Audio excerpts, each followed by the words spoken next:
দুই বন্ধু মিলে চলে গেলাম নদীর পাড়ে। সেখানে গিয়ে দুই বন্ধু বসে বসে আড্ডা মারছি। হঠাৎই নজর পড়লো আমাদের অপোজিটে বসে থাকা একটা মেয়ের দিকে। সে ল্যাপটপ নিয়ে বসে বসে কি একটা যেন করছিল। মেয়েটাকে ঠিক মতন দেখা যাচ্ছে না, কারণ চুলের কারণে পুরো চেহারা ঢেকে আছে। তবে যতটুকু দেখা যাচ্ছে শরীরের অঙ্গ, ততটুকু দেখে বুঝে গেলাম যে মেয়েটার গায়ের রং হুটপরিদের মতন। এই আকাশ, তুই ওদিক তাকিয়ে কি দেখছিস? আমি কত সময় ধরে বকবক করে চলেছি। আরে দেখ না, সামনে বসে থাকা মেয়েটার দিকে কেমন মগ্ন হয়ে ল্যাপটপে কাজ করছে। আরে এ তো আমাদের কলেজের রামিসা, যে কিনা কলেজের টপার, সবসময় পড়ালেখা নিয়ে মগ্ন থাকে। এখন নিশ্চয়ই ল্যাপটপে পড়ালেখা নিয়ে গবেষণা চলছে। শামিম, তুই একটা জিনিস লক্ষ্য করেছিস? মেয়েটার তার চুলগুলো কত লম্বা লম্বা, আর গায়ের রংটাও পুরো দুধে আলতা। হ্যাঁ, সে আমি অনেক আগ থেকে জানি, কারণ কলেজের সবাই ওর জন্য পাগল, কিন্তু সে কাউকে পাত্তা দেয় না। সারাদিন পড়ালেখা নিয়ে পড়ে থাকে, তার কাছে এসবের কোনো টাইম নাই। কিন্তু বন্ধু, মেয়েটাকে দেখে না আমার ভিতরে কেমন ঘুটাঘুটি হচ্ছে। মনে হচ্ছে যেন মেয়েটা আমার ভবিষ্যৎ বউ হবে। সেই স্বপ্ন কোনোদিনই পূরণ হবে না তোর, কারণ আমাদের মতো ছাগলের কপালে এসব মেয়ে কখনোই জুটবে না। আরে জুটবে কি জুটবে না সেসব পরে দেখা যাবে, কিন্তু এখন চল না ওর সাথে একটু কথা বলে আসি। মনটা না কেমন যেন ছটফট করছে কথা বলার জন্য। আরে ভাই, তোর কি মনে হয় সে আমাদের সাথে কথা বলবে? ভাই তাও চল না প্লিজ। চল। শামিমকে নিয়ে মেয়েটার কাছে চলে গেলাম। মেয়েটার সামনে গিয়ে দাঁড়িয়ে আছি ছায়া মূর্তির মতন, কিন্তু তার যেন আমাদের দিকে কোনো খেয়ালই নেই। সে তার কাজে মগ্ন হয়ে আছে। এই দেখলি, দানবের মতো দুটো মানুষ আমরা তার সামনে এসে দাঁড়িয়ে আছি, কিন্তু আমাদের দিকে কোনো খেয়াল নেই। রামিসা এমনই, কারোর সাথে কথাই বলে না। আরে চুপ থাকতো, আমি কথা বলছি, দেখতে থাক। আমি গলায় বড় করে কাশি দিলাম, কিন্তু মেয়েটার কোনো রেসপন্সই দেখতে পেলাম না। মেয়েটা এখনো তার কাজে মগ্ন। এবার শরম লজ্জা ভেঙে সোজা ডাক দিলাম, এই যে শুনছেন। মেয়েটা আমার ডাক শুনে ল্যাপটপ থেকে মাথা তুলে তাকালো। এতটা সময় মেয়েটার চেহারা দেখা যাচ্ছিল না, কিন্তু এখন সে আমাদের দিকে তাকানোই পুরো স্পষ্ট দেখা যাচ্ছে চেহারা। মেয়েটাকে দেখে পুরো শরীর ঠান্ডা হয়ে গেল আমার। ও আল্লাহ, এটা তো মেয়ে না, এটা তো পরিপালক থেকে ভুল করে নেমে আসা কোনো হুটপড়ি। জি বলুন। আমি মেয়েটার দিকে চোখ বড় বড় করে তাকিয়ে আছি। আমার তো পুরো দুনিয়াদারি যেন নিমিষেই থমকে গেল। আমি চুপচাপ তাকিয়ে আছি মেয়েটার দিকে। তখনই সাইড থেকে শামিম ধাক্কা দিয়ে বলল, আরে আকাশ, তুই কোথায় হারিয়ে গেলি? হ্যাঁ, শামিমের কথায় হুঁশ ফিরে আসলো। না না, আমি এখানে আছি, কোথাও হারাইনি। না হারালে বোবার মতন ওর দিকে ড্যাব ড্যাব করে তাকিয়ে আসিস যে। শামিম কথা শেষ না করতেই পাশ থেকে মেয়েটা আবার বলে উঠল, জি কিছু বলবেন? না না, কিছু বলবো না, আপনাকে শুধু চেয়ে চেয়ে দেখবো। মানে বুঝলাম না। আরে মানে আপনার সাথে একটু কথা বলতে চাই। জি বলুন, বললাম তো। আপনার পাশে কি একটু বসা যাবে? আগে পাশে বসে কি করবেন? কি বলতে এসেছেন সেটা বলে প্লিজ চলে যান। আমি এখন পড়া নিয়ে একটু বিজি আছি। আচ্ছা থাক, তাহলে অন্য একদিন বলবো। আচ্ছা। মেয়েটা আবার ল্যাপটপে মাথা গুঁজে দিল, আর আমি বোকার মতন সেখানে ঠায় দাঁড়িয়ে আছি। আমার যেন ভ্রুমি কাটছে না। মেয়েটাকে দেখার পর থেকে পুরোপুরি মাতাল হয়ে গেছি আমি। এই আকাশ, চল এবার। না, আমি যাব না, তুই যা। মানে কি আকাশ, এখানে দাঁড়িয়ে দাঁড়িয়ে কি করবি শুনি? মেয়েটাকে তাকিয়ে তাকিয়ে দেখবো। আকাশ, তোর মাথা কি খারাপ খারাপ হয়ে গেল নাকি? কি সব আবোল তাবোল বলছিস? হ্যাঁ হ্যাঁ, হয়তো হয়ে গেছে। ওহ আল্লাহ, কোন পাগলের পাল্লায় পড়লাম আমি। আচ্ছা শামিম, একটা কথা বলি। হ্যাঁ বল। আমার না মেয়েটাকে কোলে উঠিয়ে নিয়ে কাজী অফিসে দৌড় দিতে মন চাচ্ছে। ইচ্ছে করছে এখনই বউ বানিয়ে ফেলি মেয়েটাকে। একটা ঠাটিয়ে লাগিয়ে দিব তোর গালে, বেটা ফাজিল। চল তুই এখান থেকে। শামিম আকাশকে টেনে সেখান থেকে নিয়ে আসলো। শামিম, এমনটা না করলেও পারতিস, আর একটু দেখতে দিলে কি হতো মেয়েটাকে। একদম চুপ তুই। কি সব পাগলামো শুরু করছিস আকাশ? মাথায় তার কি ছিঁড়ে গেছে নাকি তোর? হ্যাঁ, দেখ বেটা, তুই আমার মনের দুঃখ বুঝলি না। থাক তুই, আমি বাসায় গেলাম। শামিমকে ফেলে রেখে সেখান থেকে সোজা বাসায় চলে আসলাম। বাসায় এসে ব্যাগ রেখে ওয়াশরুমে চলে গেলাম। একটু পর ওয়াশরুম থেকে বের হয়ে না খেয়ে সোজা শুয়ে পড়লাম। মেয়েটাকে দেখার পর থেকে যেন খাওয়া দাওয়ার সমস্ত রুচি উঠে গেছে আমার। বিছানায় শুয়ে শুয়ে মেয়েটার কথা ভাবতে লাগলাম। মেয়েটাকে নিয়ে ভাবতে ভাবতে কখন যে ঘুমিয়ে গেছি আল্লাহ জানে। এক ঘুমে রাত হয়ে যায়, তাও ঘুম ভাঙেনি আমার। শামিম ফোন দিয়ে ঘুম ভাঙিয়েছে। আকাশ তুই কি করছিস রে? আরে ঘুমাচ্ছি। হ্যাঁ, এমনটাই করবি। এদিকে দুনিয়াদারি পুরো ধ্বংস হয়ে যাচ্ছে আর তুই পড়ে পড়ে ঘুমাচ্ছিস, বেটা বলদ। আরে কি হয়েছে? তাড়াতাড়ি ইউটিউব ওপেন কর। একটা চ্যানেল থেকে মাফিয়াকার লাইভ এসেছে, আমি তোকে লিংক দিয়ে দিচ্ছি। কি? তাড়াতাড়ি লাফ দিয়ে বিছানা ছেড়ে উঠে পড়লাম। তারপর ফোনের ডাটা অন করে শামিমের দেওয়া লিঙ্কটা থেকে ইউটিউবে প্রবেশ করলাম।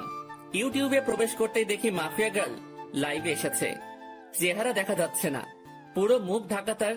আর তার থেকে বড় কথা, মেকানিক্যাল একটা অটো ভয়েস থেকে সে লাইভে এসেছে।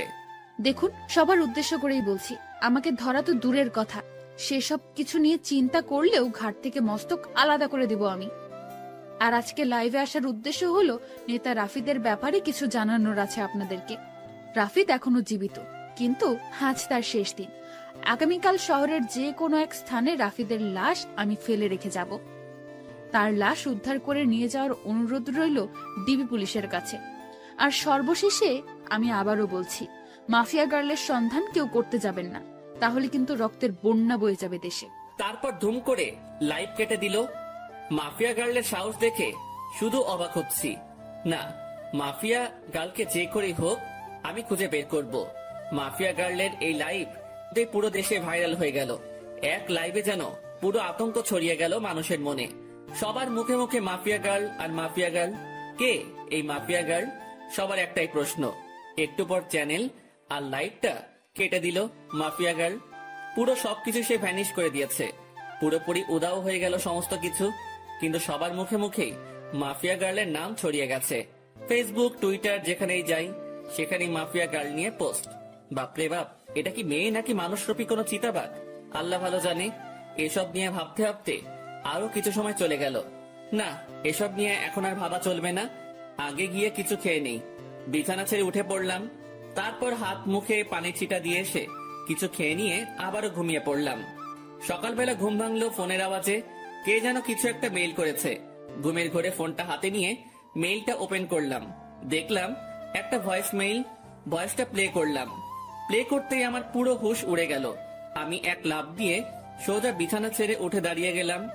মাফিয়া গার্লের সেই ভয়ঙ্কর আওয়াজে কেউ আমায় মেইল করেছে। বৎস, আমার অস্তিত্ব তালাশ করতে চেও না। আমার অস্তিত্ব তালাশ করতে গেলে নিজের অস্তিত্বই হারিয়ে ফেলবে।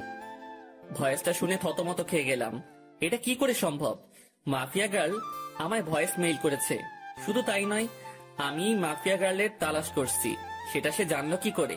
বাপরে বাপ, কি ডেঞ্জারাস মেয়ে রে বাবা! আমায় মেইল করে শাসায়।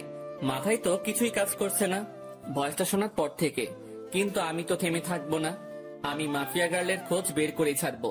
সে যত বড় মাফিয়াই হোক না কেন, আমি আকাশও কম না।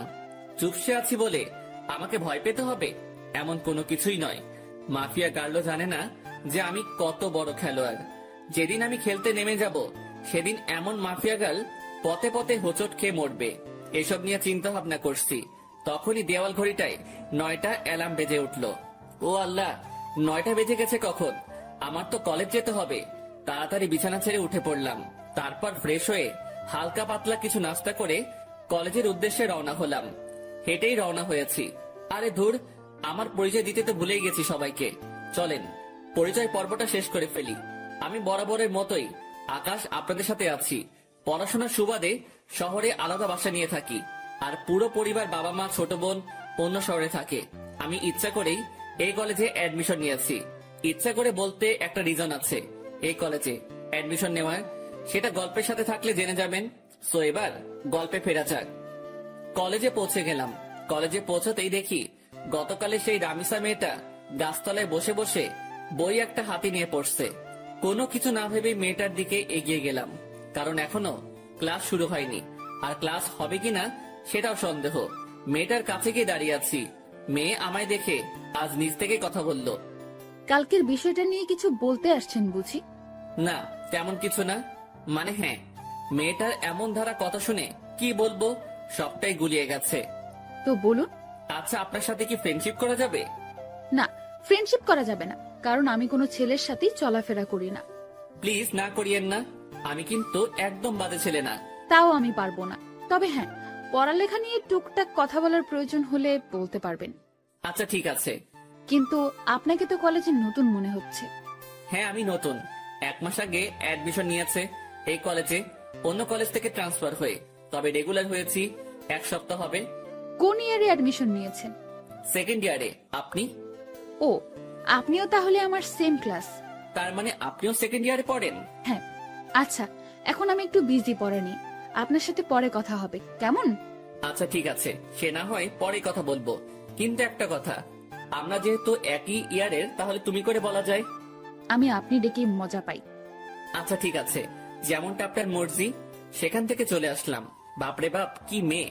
ভাও এই দিচ্ছে না। আমার মনে জলে আগুন, আর সে বাজায় সাপের বিন। তবে সমস্যা নেই, তোমায় তো আমি নিজের করেই ছাড়বো। তোমায় নিজের মনে ফিক্সড করে নিয়েছি, বিয়ে করলে তোমায় করব। সেখান থেকে আসতে না আসতেই শামীম কলেজের গেট দিয়ে প্রবেশ করলো। কিরে, তুই এখন এলি? এই তো একটু আগে। আচ্ছা চল ক্যান্টিনের দিকে যাই। কলেজের পরিবেশ দেখে তো মনে হচ্ছে না যে আজ ক্লাস হবে। আমারও তাই মনে হচ্ছে। চলো তাহলে ক্যান্টিনেই যাই। তারপর দুজন মিলে ক্যান্টিনে চলে গেলাম। কলেজে যেদিন অ্যাডমিশন নিয়েছি সেদিনই শামীমের সাথে আমার পরিচয় হয়েছে। অল্প কয়েকদিনে খুব ভালো বন্ধু হয়ে উঠেছি আমরা। 2 বন্ধু মিলে ক্যান্টিনে বসে বসে কফি খাচ্ছিলাম। তখনই আশেপাশের লোকজন সবাই একদিকে দৌড়ে ছুটে যাচ্ছে।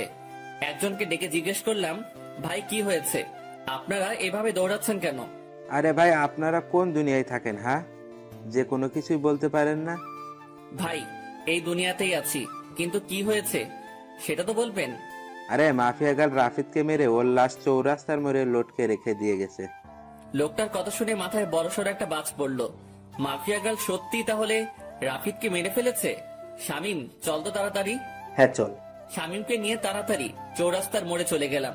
সেখানে গিয়ে দেখি কয়েক হাজার মানুষ একত্রে জমা হয়েছে, আর চৌরাস্তার মোড়ে একটা বড় গাছের উপরে রাফিদের লাশ ঝুলছে। রাফিদের লাশ দেখে নিজেরই কলিজা কেঁপে উঠলো। একটা মেয়ের পক্ষে কি করে সম্ভব এটা?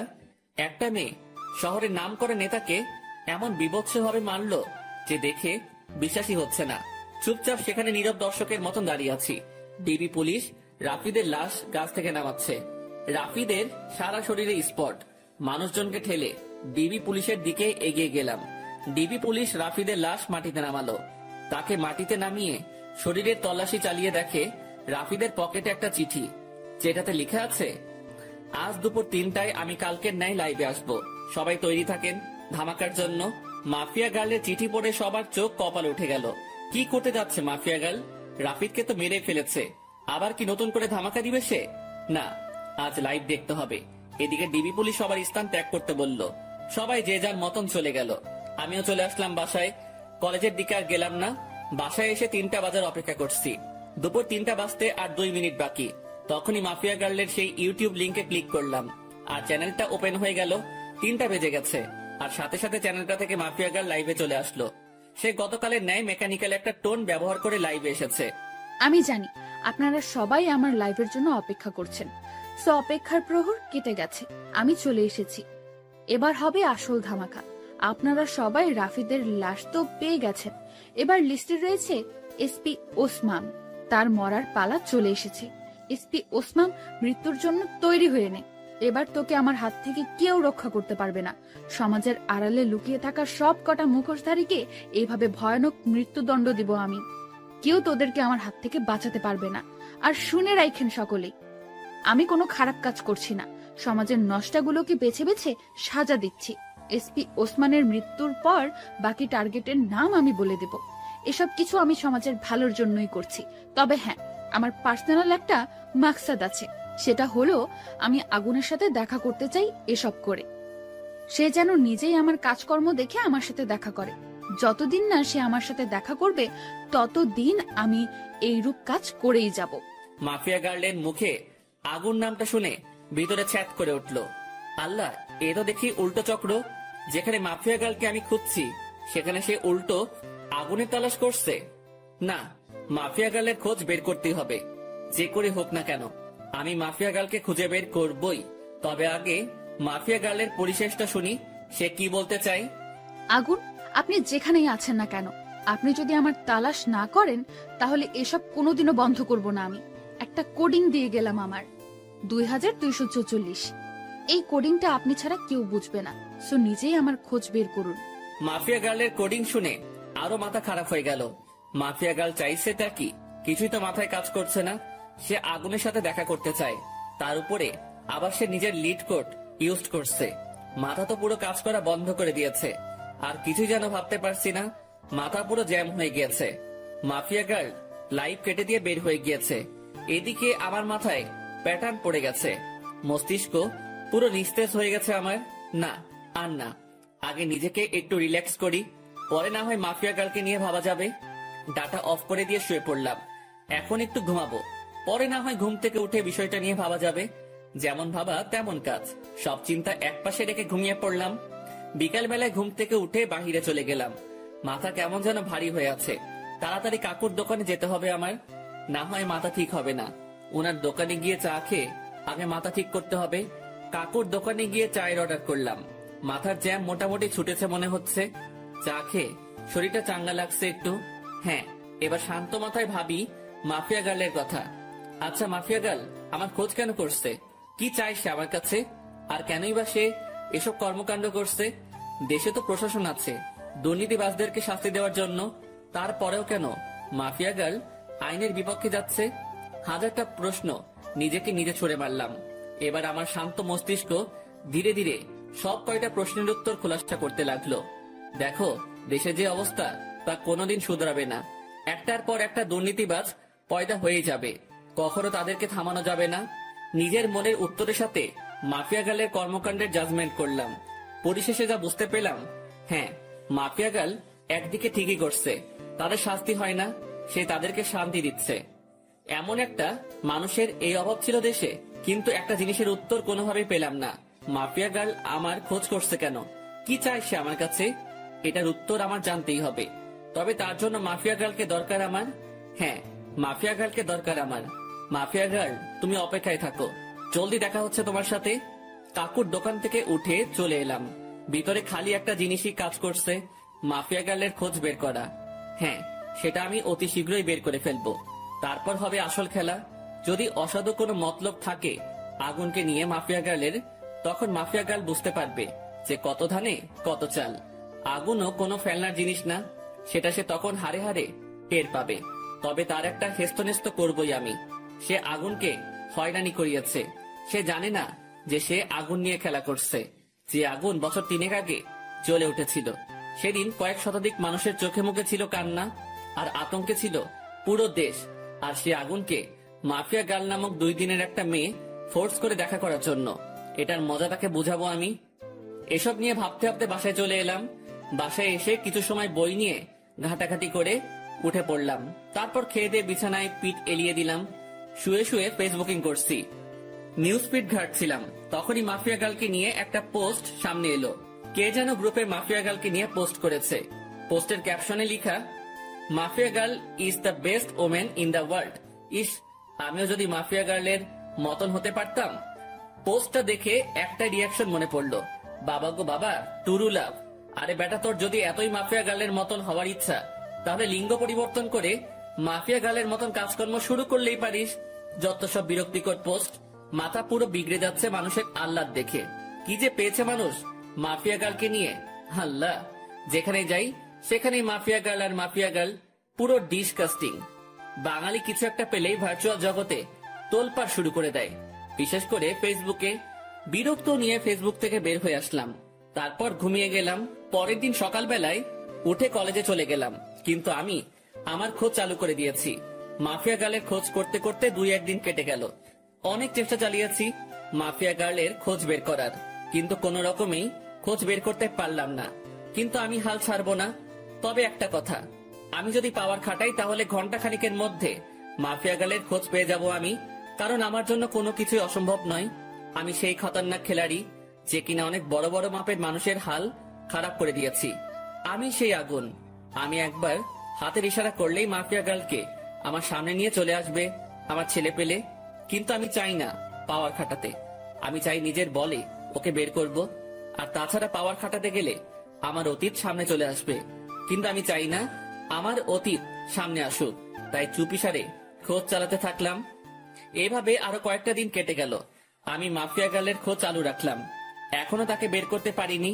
তবে হঠাৎ একদিন আরেকটা ভয়ঙ্কর ঘটনা সামনে এলো। মাফিয়া গার্ল সেই এসপি কে মেরে ফেলেছে। শুধু তাই নয়, রাফিদের থেকে বিভৎসভাবে মেরেছে তাকে। এসপি কে মেরে তার যৌনাঙ্গ কেটে মুখের সাথে সেলাই করে দিয়ে কারেন্টের খাম্বায় লটকে রেখেছে। সাথে গলার মধ্যে একটা নেম প্লেট ঝুলিয়ে দিয়েছে, যাতে লেখা আছে, আমি এসপি এনামুল, দুর্নীতির জন্য আজ আমার এমন ভয়াবহ মৃত্যু হয়েছে। এবার তো আরো আতঙ্ক ছড়িয়ে গেল। আগেরবার রাফিদ, এবার প্রশাসনিক কর্মকর্তা। এমন কর্মকাণ্ড করে মাফিয়া গার্ল এবার আরো ভাইরাল হয়ে গেল দেশে। এদিকে আমার মাথায় তো বাজ পড়েছে, মতন অবস্থা। না, এবার আর চুপ থাকবো না। মাফিয়া গার্লকে এবার টেনে হেসড়ে বের করে আনবো আড়াল থেকে। আমি এসব নিয়ে ভাবছিলাম, তখনই শামীমের ফোন। কিরে তুই কই রে? চৌরাস্তার মোড়। কেন? রামিসা তোর খোঁজ করছে, তাড়াতাড়ি কলেজে আয়। হঠাৎ রামিসা আমার খোঁজ করলো কেন? তা আমি জানবো কি করি? তুই কলেজে এসে ওর খোঁজ জেনে নে, সে কেন তোর খোঁজ করছে। ওকে, আমি আসছি। ফোনটা রেখে দিয়ে কলেজের উদ্দেশ্যে রওনা দিলাম। আজ 2 দিন কলেজে যাওয়া হচ্ছে না, কারণ শরীর একটু অসুস্থ। তার থেকে বড় কথা, মাফিয়া গার্লের খোঁজ করছি আমি। কিন্তু এখন শামীম ফোন দিয়ে যেতে বলল, তাড়াতাড়ি কলেজে চলে গেলাম। কিরে, রামিসা কই? ওই যে ওই দিকটাতে বসে আছে। আচ্ছা, আমি দেখে আসছি কেন ডেকেছে সে। শামীমকে রেখে রামিসার কাছে চলে গেলাম। এই যে, কেন খোঁজ করেছো আমায়? কেন, আপনি জানেন না? আমি জানবো কি করে যে তুমি আমার কেন খোঁজ করেছো? আমাকে একটা অ্যাসাইনমেন্ট দেখিয়ে দিতে বলেছিলেন যে, মনে নেই? সেটা আমি করে এনেছি বাসা থেকে। Oh my god, Ramisa, sorry sorry sorry. আমি আসলে সত্যিই ভুলে গিয়েছিলাম জিনিসটা। পাঠকটা হয়তো ভাবছেন যে তাকে আমি কখন অ্যাসাইনমেন্ট দেখিয়ে দিতে বলেছি, আর তার সাথে আমার কথা হলো কি করে। আসলে হলো যে সে আমায় যখন বলেছে পড়াশোনার বিষয় নিয়ে চাইলে বন্ধুত্ব করতে পারে সে, তারপর তার সাথে আমি সেই রূপ বন্ধুত্ব করি। কারণ কোনো কিছু হতে হলে তার সাথে আগে মিশতে হবে আমাকে। তাই আমি পড়াশোনার বাহানা দিয়ে তার সাথে মিশেছি। অনেক কষ্ট হয়েছে তার সাথে মিশতে। শুরুতে তো রাজি হয়নি, পরে পড়াশোনার বুঝিয়ে নেওয়ার বাহানা করে মিশেছি। এই যে কি হলো, চুপ হয়ে গেলেন যে? আরে না, তেমন কিছু না। আচ্ছা নেন খাতাটা, এটার মধ্যে আমি করে দিয়েছি। অনেক অনেক ধন্যবাদ রামিসা। তারপর রামিসার হাত থেকে খাতাটা নিলাম, কিন্তু হঠাৎ চোখ গেল তার হাতের আঙুলের দিকে। আঙুলের পাশে একটা সামান্য করে কালো দাগ, যেই দাগটা আমার মোটামুটি পরিচিত। কার হাত যেন দেখেছি আমি এমন একটা কালো দাগ। দেবাঙ্গে প্রেসার দিলাম, তখনই মনে পড়লো মাফিয়া গার্ল যখন লাইভে এসেছিল তখন তার হাতেও এমন একটা কালো দাগ ছিল। যদিও তার চেহারা কালো কাপড়ে ঢাকা ছিল, কিন্তু আঙুলের পাশের কালো দাগটা স্পষ্ট দেখা গিয়েছিল। মাথা পুরো চক্কর দিয়ে উঠলো জিনিসটা ভাবতেই। তার মানে কি এই রামিসাই সেই মাফিয়া গার্ল? ভিতরে ভিতরে কৌতূহল কাজ করছে একটা। না, কৌতূহল আর পুষে রাখবো না। সোজা রামিসাকে জিজ্ঞেস করলাম, রামিসা, তোমার হাতে ওটা কিসের দাগ? রামিসা আকাশের কথা শুনে থতমত খেয়ে যায়। কিসের দাগ? হাতের আঙুলের পাশে একটা কালো দাগ দেখলাম। আমি সেটার কথা বলছি। আমার কথা শুনে রামিসা কেমন যেন ঘাবড়ে গেল। না না, ওটা কিছু না, এমনিতেই চোট লেগেছিল ছোট থাকতে আমার, তখন এই আঙ্গুলের পাশে কালো স্পটটা পড়েছে। ও, কিন্তু দাগটা না আমার বেশ পরিচিত। আরে কি বলছেন এসব? হ্যাঁ, আমার হাতের স্পট আপনার পরিচিত হবে কি করে? আপনার কি মাথা গেছে নাকি? হ্যাঁ না, মাথা যায়নি। আচ্ছা থাক, বাদ দাও এখন এসব কথা। এখন ওঠা যাক, কারণ অ্যাসাইনমেন্ট করে দিয়েছো, সেটা বাসায় গিয়ে খাতায় উঠাতে হবে। আচ্ছা ঠিক আছে, আপনি যান, আমি আরো কিছু সময় এখানেই বসে পড়বো। আচ্ছা। তারপর সেখান থেকে চলে এলাম, কিন্তু মনের ভিতর কেমন যেন একটা খটকা লাগছে। মাফিয়া গার্লের হাতে যেমন কালো দাগ, ঠিক তেমন কালো দাগ রামিসার হাতে। এটা কি করে সম্ভব? আর তাছাড়া রামিসার সাথে কথা বলার সময় লক্ষ্য করেছি সে কেমন যেন ঘাবড়েছিল। সে যদি সত্যি মাফিয়া গার্ল না হয় তাহলে ঘাবড়েছিল কেন? দূর, মাথায় কিছুই কাজ করছে না। না, এসব নিয়ে আর ভাবতে পারছি না। এবার আড়াল থেকেই মাফিয়া গার্লের তালাশ করব। এসব নিয়ে ভাবতে ভাবতে হাঁটছিলাম, তখনই শামীম ডাক দিল। সে আমার জন্য গেটের সামনে দাঁড়িয়ে অপেক্ষা করছিল। কিরে, কেন ডেকেছে রামিসা তোকে? আরে, অ্যাসাইনমেন্ট করার কাজে সাহায্য চেয়েছিলাম, সে সেটা বাসা থেকে করে এনেছে আমার জন্য, সেটাই দিতে ডেকেছিল। ও ভালো, কিন্তু আকাশ, আমার না একটা জিনিস খটকা লাগে। মেয়েটা কেমন যেন অদ্ভুত, কেমন সারাদিন পড়ালেখা নিয়ে ডুবে থাকে, কারোর সাথে তেমন মেশে না, সবসময় একা একা থাকে। কিন্তু এটার রিজন কি? এটার পিছনে হয়তো বড় কোনো রহস্য লুকিয়ে আছে। কারণ দেখ, যারা সবসময় চুপচাপ থাকে তারাই কিন্তু পরবর্তীতে গিয়ে ক্রিমিনাল বের হয়। হ্যাঁ, আমারও খটকা লাগে জিনিসটা নিয়ে, তবে আমরা পজিটিভ ভাবে নিলেই পারি। হয়তোবা সেই জীবনে অনেক বড় ধাক্কা খেয়েছে, তাই এমন নিশ্চুপ হয়ে গেছে। হ্যাঁ, হতেই পারে। আচ্ছা ছাড় এখন এসব কথা, চল বাসার দিকে রওনা দিই। ওকে চল। শামীমের সাথে কথা বলে বাসায় চলে গেলাম। সে তার বাসায় গিয়েছে আর আমি আমার বাসায়। বাসায় এসে ফ্রেশ হয়ে খেয়ে নিলাম। হোটেলের বয় এসে খাবার রেখে দিয়ে চলে গেছে। খেয়ে দিয়ে বিছানায় গায়ে দিয়ে দিলাম। ফোনটা হাতে নিয়ে ডাটা অন করলাম। ফেসবুকিং করব একটু, কিন্তু অবাক কাণ্ডটা তখনই ঘটলো যখন আমি ফেসবুক অ্যাপসটাতে প্রবেশ করলাম। আমার ফেসবুক অ্যাকাউন্ট অন্য কেউ কন্ট্রোলে নিয়ে নিয়েছে। তবে আমি ফেসবুকে প্রবেশ করলাম ইজিলি ভাবে। আমার অ্যাকাউন্ট অন্য কারো কন্ট্রোলে, সেটা শিওর হলাম মেসেঞ্জার দেখে। আমার নিজের ইনবক্সে অটোমেটিক মেসেজ আসছে। কি রে, অনেক উড়াউড়ি করছিস মনে হয়। মানে বুঝলাম না, আপনি কে আর আমার আইডি কেন হ্যাক করেছেন? আমি কে সেটা আমার কথা শুনেই বুঝে যাবি। আর আইডি হ্যাক করেছি তোর 12টা বাজাতে। মানে আমি আপনার কি ক্ষতি করেছি যে আপনি আমার 12টা বাজাতে আমার আইডি হ্যাক করেছেন? তুই আমার পিছু কেন লেগেছিস? কি মনে করিস তুই নিজেকে? হ্যাঁ, লুকিয়ে খুঁজে বের করে ফেলবি? এত সহজ সবকিছু? কথা শুনে বুঝতে বাকি নাই যে মাফিয়া গার্ল আমার অ্যাকাউন্ট হ্যাক করে নিজের আয়ত্তে নিয়ে নিয়েছে। তাড়াতাড়ি সেটিংসে চলে গেলাম। সেখানে গিয়ে ইনফরমেশন চেক করে দেখি আমার সমস্ত কিছু মাফিয়া গার্ল পরিবর্তন করে ফেলেছে। নাম্বার, জিমেল সবকিছু পরিবর্তন করে নিজের মেইল বসিয়ে দিয়েছে। আরে সেটিং এ গিয়ে কোনো লাভ নাই, সবকিছু আমার আয়ত্তে। তোর অ্যাকাউন্ট পুরোপুরি ভাবে হ্যাক করে নিয়েছি আমি। তাহলে আমি আইডিতে প্রবেশ করলাম কি করে? আমি চেয়েছি তাই তুই প্রবেশ করতে পেরেছিস, কারণ আমি সবকিছু পরিবর্তন করলেও CLI লগ আউট মারিনি, তাই তুই প্রবেশ করতে পেরেছিস। মানেননি কেন? কারণ আমি চেয়েছিলাম তোর সাথে কথা বলবো, তাই তোর আইডি আয়ত্তে নিয়ে তোর নিজের ইনবক্সেই তোর সাথে কথা বলছি। এত ওরা ভালো না, মাথায় রাখবেন। যেই পাখির ডানা বেশি বড় হয়ে যায় সেই পাখির উঠতে সমস্যা হয়। উঠছিস তো তুই নিজে, তুই আমার খোঁজ করতে উঠে পড়ে কেন লেগেছিস? কি মরার শখ গজিয়েছে? অসাধারণ জোকস, হাসি আসলো আপনার কথা শুনে। হাসি বের করে দিব, টেনশন নিস না। মরার জন্য এত উতাল বাতাল হচ্ছিস তো, সেই শখ আমি পূরণ করে দেব। সবে মাত্র অ্যাকাউন্ট হ্যাক করেছি, আর একটু ধৈর্য ধর, তারপর তুই নিজেই হ্যাক হয়ে যাবি। এই জোকসটা আরো সেরা ছিল, তবে আমার একটু হাসি আসেনি এবার, কারণ এমন আবাল সাবাল আমি গুনি না। আর আপনি যত বড় মাফিয়া হন না কেন, সেসব আমার দেখার বিষয় না। সো আমার ভয় দেখাতে আসিয়েন না। আপনার মতন অনেক বড় বড় খিলাড়ি দেখেছি আমি। সো ফাও ফাও পাগলামো না করে নিজের মতন থাকেন, না হয় নিজের বিপদ নিজেই ডেকে আনবেন। তুই মনে হয় আমার সম্পর্কে ভালো করে না জেনে কথা বলছিস। আপনার সম্পর্কে না জেনে কথা বলছি না, বরং আপনি আমার সম্পর্কে না জেনে কথা বলছেন। শুনেন, কারোর সাথে পাঙ্গা নেওয়ার আগে দেখে শুনে নিবেন, না হয় পরে দেখা যাবে বিপরীত পক্ষ বাপ লেভেলের মানুষ। সব বুঝে শুনে পাঙ্গা নেন। বাপ না চিনে পাঙ্গা নিতে আসবেন তো সোজা বাসমারা খাবেন। হারামির বাচ্চা, তুই সত্যিই মরবি। মাফিয়া গার্লের সাথে বেয়াদবি করার ফল তুই পাবি। তোর প্রথম সাজা স্বরূপ আইডিটা চিরতরে পাবি না, বাকি তোকে পরে আমি সাইজ করব। এতটা সময় ভালো করে কথা বলেছি, কিন্তু এখন আর না। তুইও শুনে রাখ, বাপ না চিনে আবলামি করার কারণে কিক দিয়ে সোজা দুনিয়া ছাড়া করবো তোকে। আর কি বলি তুই, আমার ফেসবুক অ্যাকাউন্ট আমি আর পাবো না? তাহলে চ্যালেঞ্জ দিয়ে বললাম, 10 মিনিটে তোর থেকে ফেসবুক অ্যাকাউন্ট আমি আমার কন্ট্রোলে নিব। দেখি পারলে আমায় আটকে দেখা। রেগে মেগে মোবাইলটা ছুঁড়ে মারলাম। তারপর বিছানা ছেড়ে উঠে গিয়ে টেবিলের উপরে থাকা ল্যাপটপটা ওপেন করে অটো কোডিং দিয়ে ফেসবুকটা ফিরিয়ে আনলাম। এটা করতে পুরোপুরি 10 মিনিটও লাগেনি।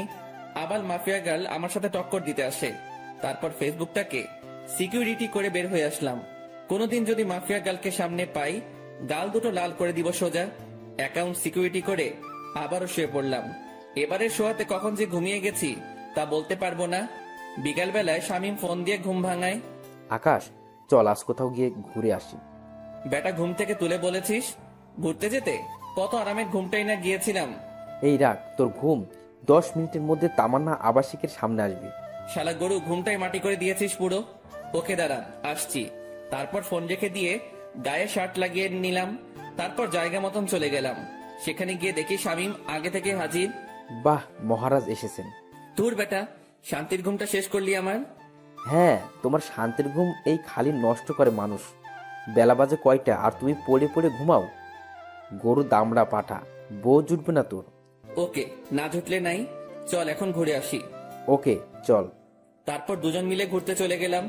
অনেক রাত পর্যন্ত দুজন মিলে ঘোরাঘুরি করেছি, রেস্টুরেন্টেও খেয়েছি। সমস্ত বিল শামীম দিয়েছে। রাত বাজে 10টা। ঘোরাঘুরি শেষ করে দুজন দুজনের বাসায় চলে এলাম। বাসায় এসে হাত মুখ ধুয়ে ফ্রেশ হয়ে শুয়ে পড়লাম। শরীর অনেক ক্লান্ত, তাই শুতেই ঘুমিয়ে গেছি। সকালবেলায় ঘুম থেকে উঠে রেডি হয়ে কলেজে চলে গেলাম। কলেজে গিয়ে দেখি গেটের মধ্যে রামিসা দাঁড়িয়ে আছে। সে আমাকে দেখতে পেয়ে, যাক, ভালোই হয়েছে, চলেন আমার সাথে, আমার কিছু কথা আছে। বাহ, আজ সূর্য কোন দিকে উঠেছে। আচ্ছা চলো। দুজনে একপাশে চলে গেলাম। হ্যাঁ, এবার বলো। আমি আপনার সাথে বন্ধুত্ব করতে চাই। রামিসার কথা শুনে সত্যি মনে হচ্ছে সূর্য আজ উল্টো দিকে ধরে উঠেছে। এই এই কি হয়েছে বলো তো? তুমি আজ নিজ থেকে আমার সাথে ফ্রেন্ডশিপ করতে চাইছো, কারণ কি? তুমি তো পড়ার বিষয় ছাড়া কোনো কিছু নিয়ে কথা বলতে বারণ করেছো। দেখুন, আসলে আমার জীবনে অনেক বড় একটা ধাক্কা খেয়েছি আমি, তাই কাউকেই আর বিশ্বাস করতে পারি না আমি। অনেক ভয় হয় আমার, কিন্তু আপনাকে আমার অনেক বিশ্বাস হয়, তাই আমি আপনার সাথে বন্ধুত্ব করতে চাই। কি নিয়ে ধাক্কা খেয়েছো? তা না হয় পরে কোনো একদিন বলবো না। এখন কি বন্ধুত্ব করবেন আমার সাথে? আচ্ছা। আচ্ছা মানে কি ধরে নিব আমি? বন্ধুত্ব করেছেন? হ্যাঁ, কিন্তু তাহলে তুমি আমায় আপনি বলতে পারবে না, তুমি করে বলতে হবে। ওকে, আপনি বলবো না, তুমি করেই বলবো। রামিসার সাথে বন্ধুত্ব হয়ে কি যে খুশি লাগছে তা বলে বোঝাতে পারবো না, কারণ ভালোবাসার প্রথম ধাপ বন্ধুত্ব। রামিসার সাথে আমার সেটাই হয়েছে। এর মাঝে কয়েকটা দিন কেটে গেছে। ধীরে ধীরে দুজনের বন্ধুত্ব আরো গভীর হয়ে গেল। দুজন দুজনের অনেকটা ক্লোজ চলে এসেছি। সে আমার সাথে বন্ধুর মতোই আচরণ করে, কিন্তু আমার আচরণে তাকে যে আমি ভালোবাসি সেটা তাকে বোঝানোর ট্রাই করি।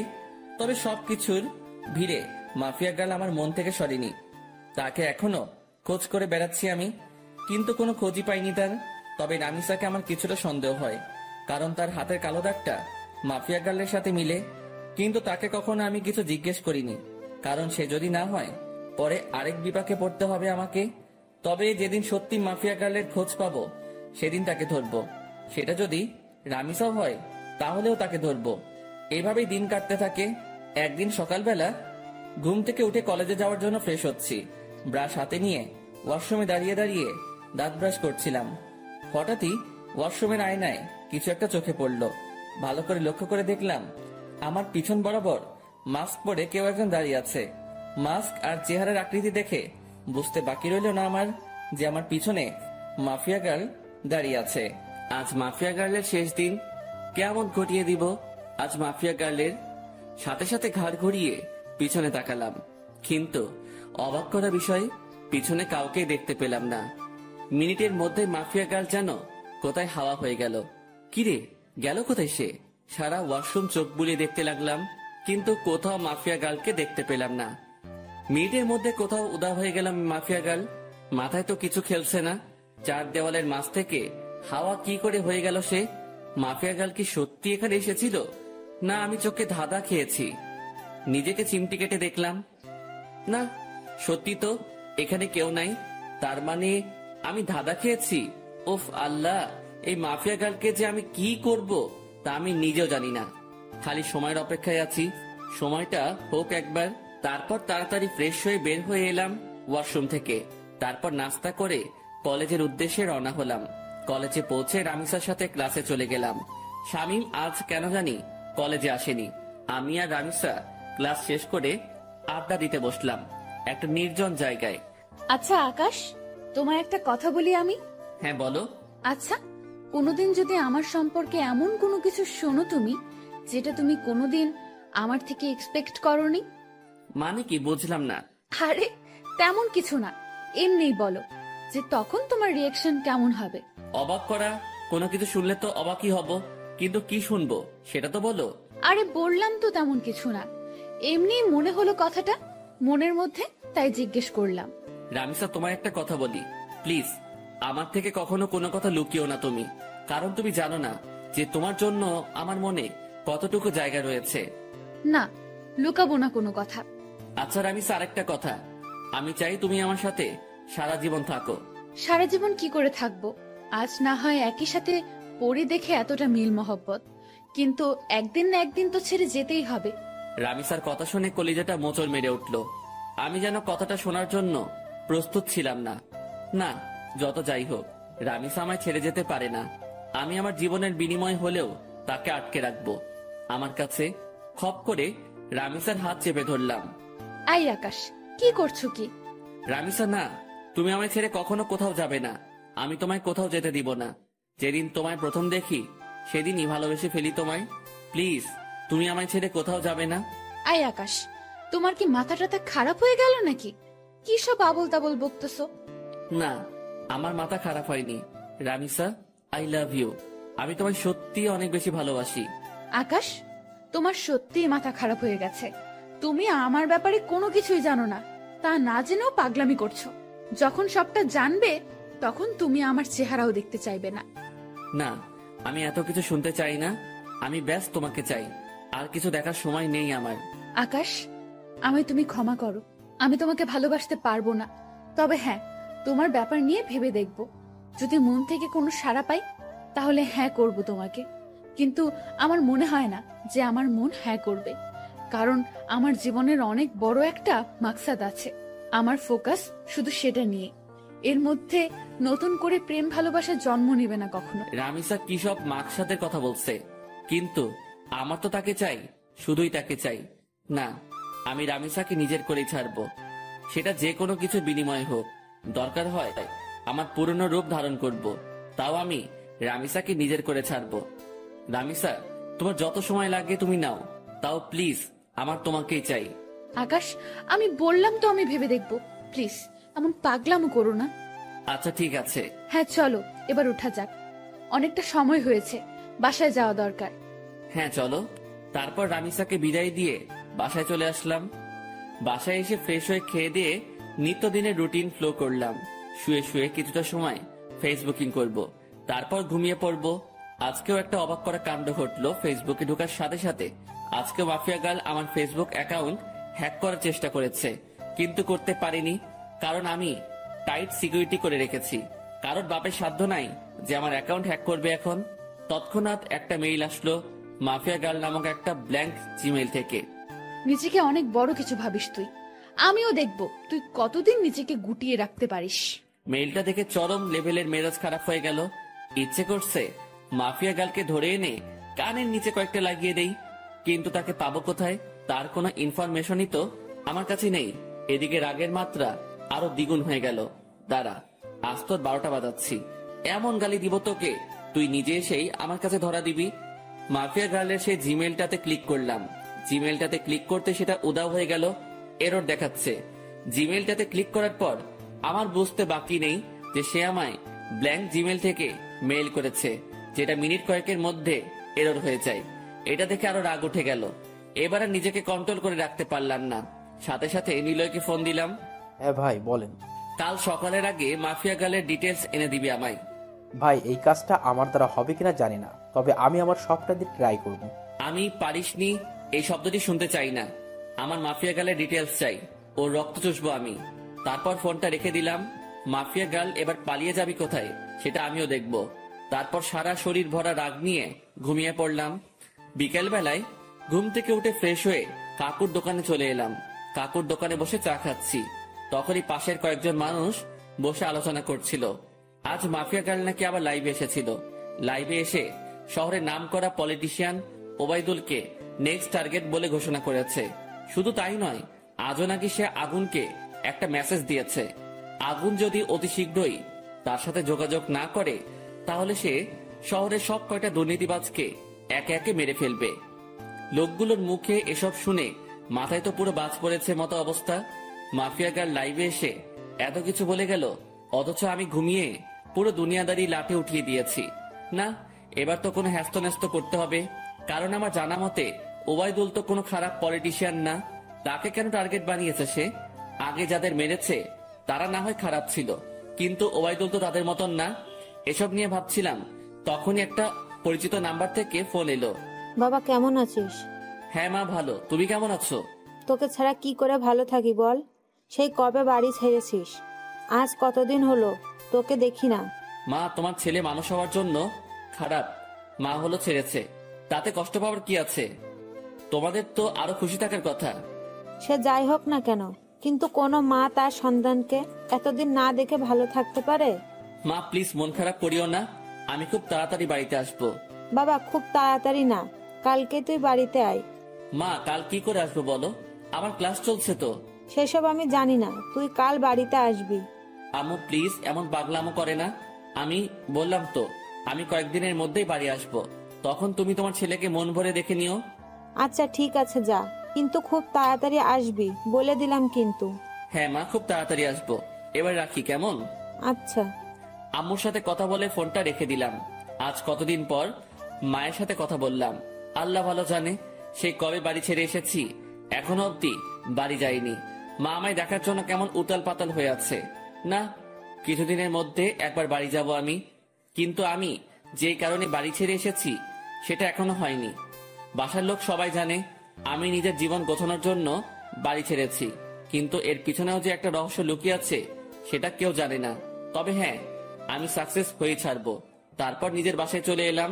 বাসায় এসে কিছুটা সময় বই নিয়ে ঘাটাঘাটি করে উঠে পড়লাম।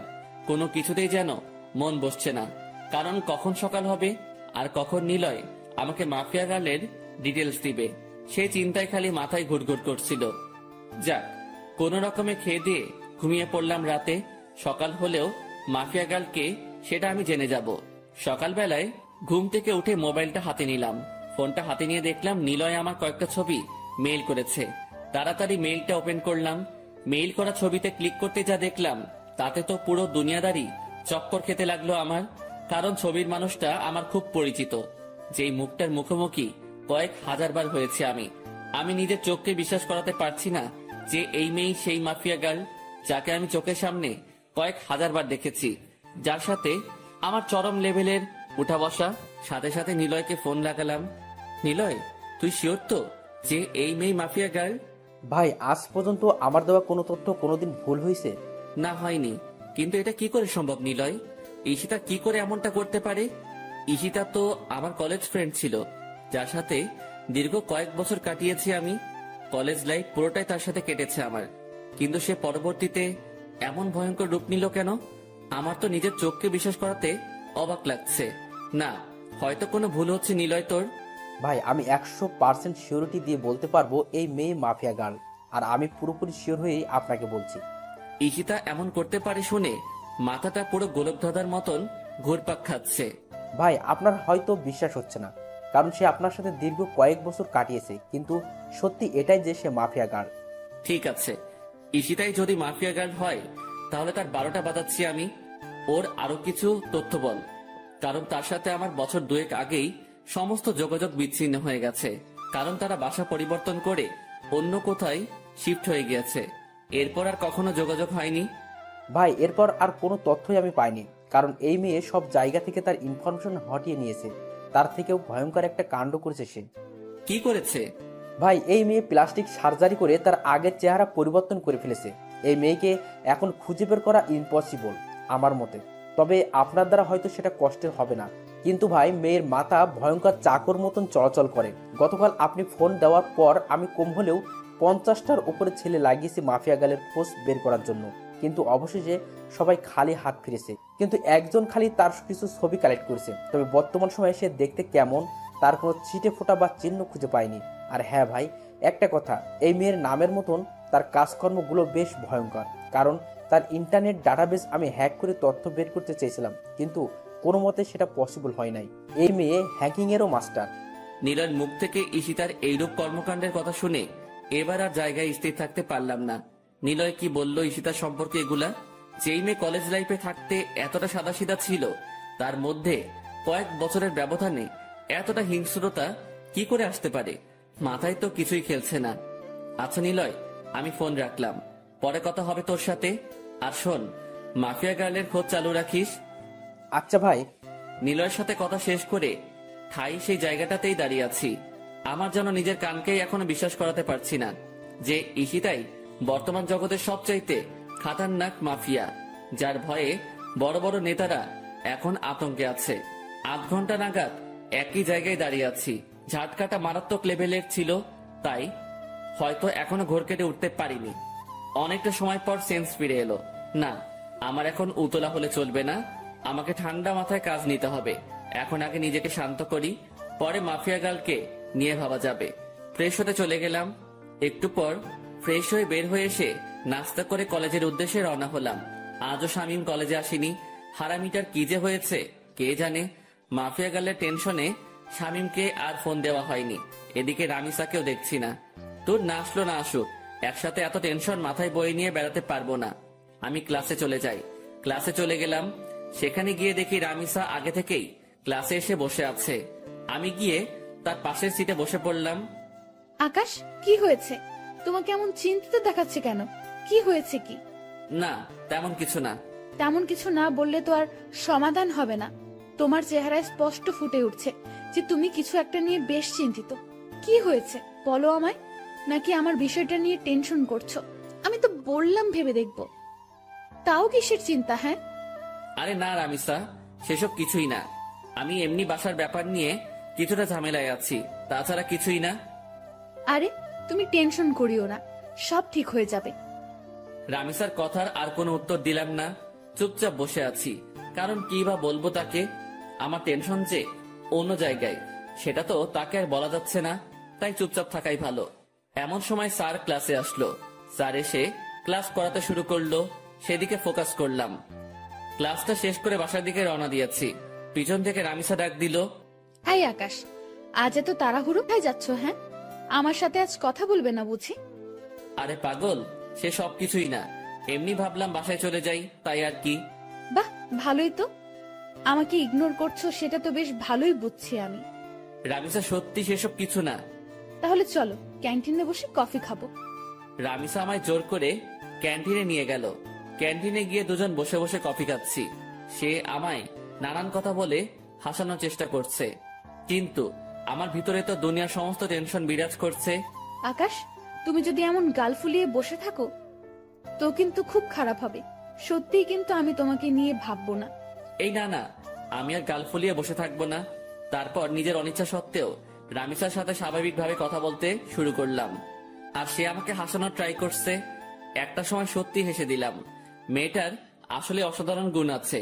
এইভাবে অনেকটা সময় বসে দুজনে মিলে কথা বললাম। ভিতরে সমস্ত টেনশন দূর হয়ে গিয়েছে রামিসার সাথে কথা বলে। মনটা একদম ফ্রেশ এখন। তারপর দুজনেই উঠে পড়লাম ক্যান্টিন থেকে। অনেকটা সময় তো বসলাম, এবার বাসায় যাওয়া দরকার।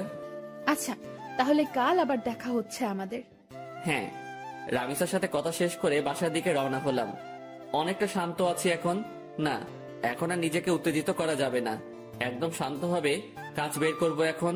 তারপর বাসায় চলে গেলাম। বাসায় গিয়ে শান্ত মাথায় মাফিয়া গার্লের তালাশ করতে লাগলাম, কিন্তু ফলস্বরূপ কোনো কিছুই পেলাম না। বরাবরের মতোই জিরো আসলো ফল। তাও নিজেকে সামনে রাখলাম। আমি খোঁজ চালিয়ে যাব মাফিয়া গার্লের। এভাবে কেটে গেল আরো কয়েকটা দিন।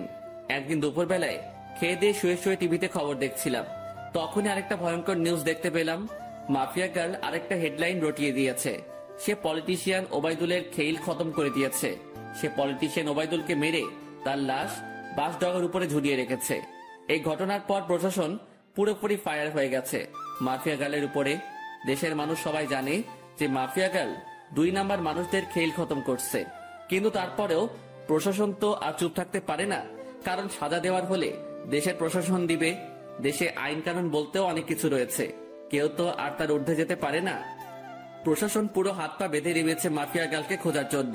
এবার হয়তো একটা হেস্তনেস্ত করেই ছাড়বে প্রশাসন, কিন্তু আমিও তো হাল ছাড়ার মানুষ না।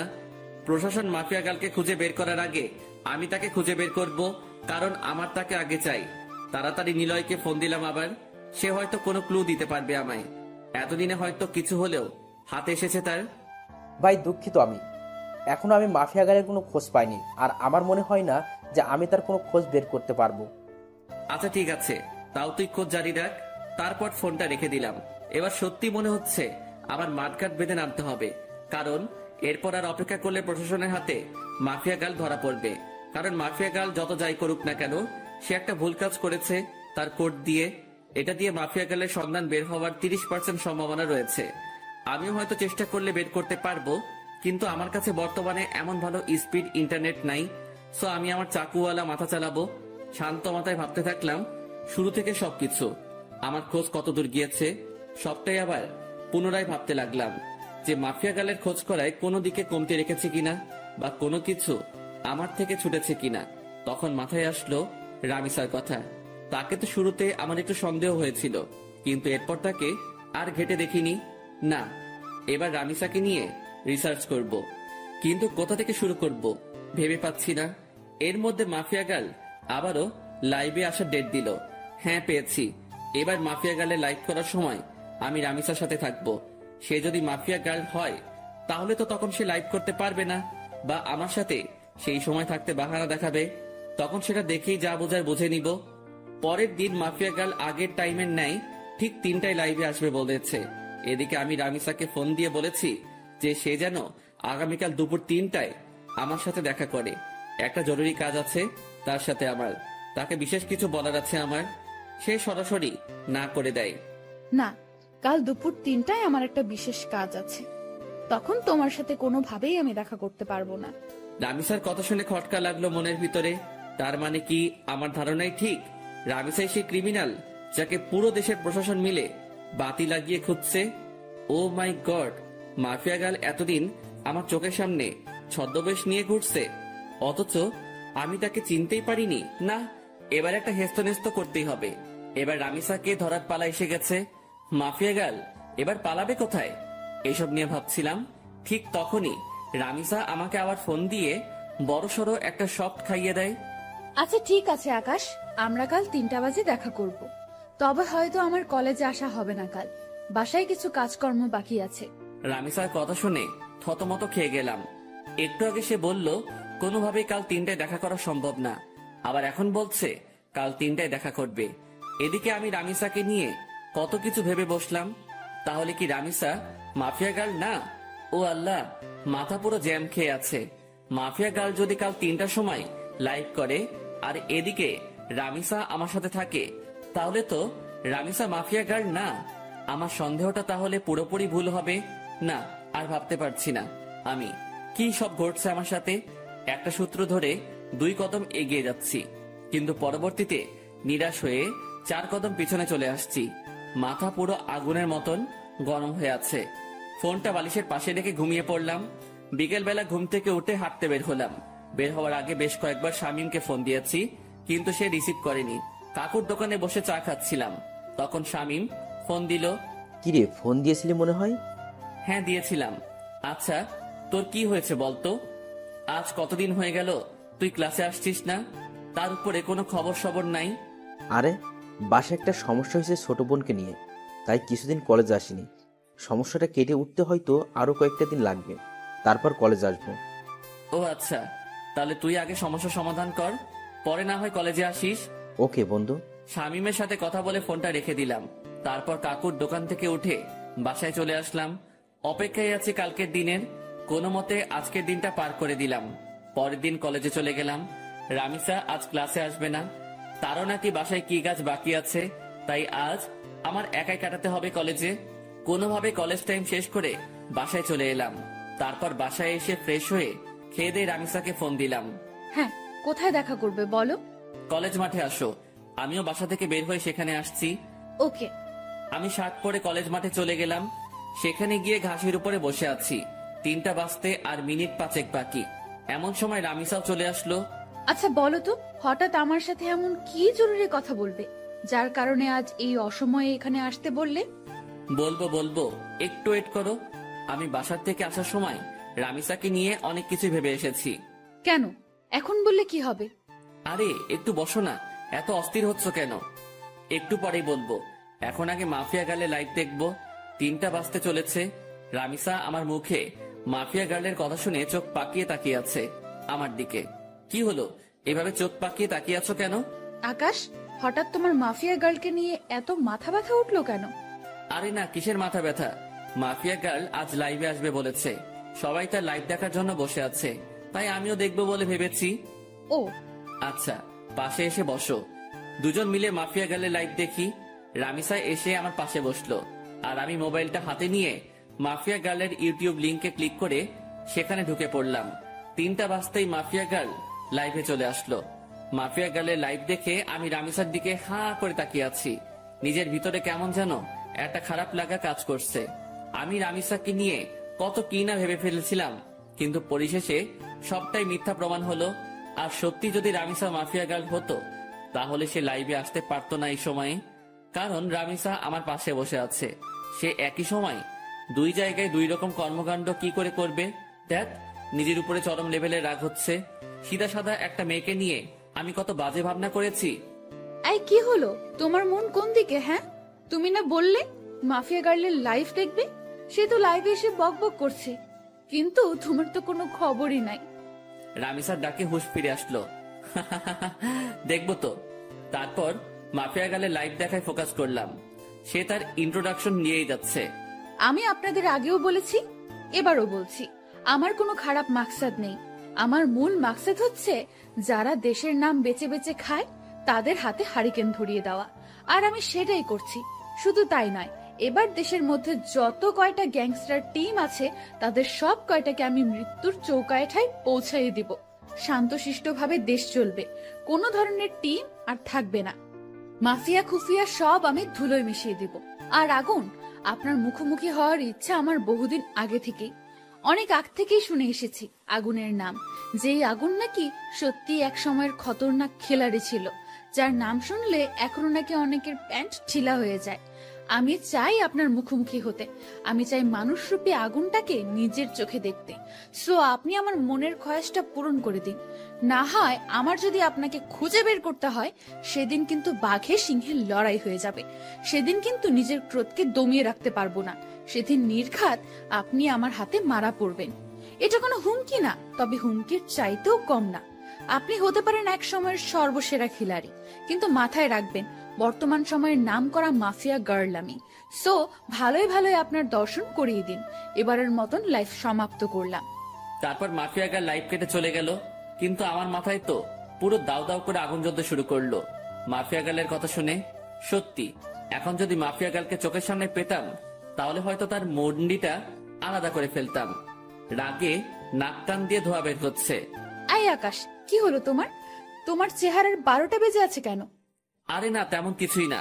আচ্ছা ঠিক আছে, কিন্তু প্লিজ আমায় জরুরি কি কথা বলতে ডেকেছো সেটা প্লিজ বলো। আমার তাড়াতাড়ি বাসায় যেতে হবে। রামিসার কথা শুনে বিপাকে পড়ে গেলাম।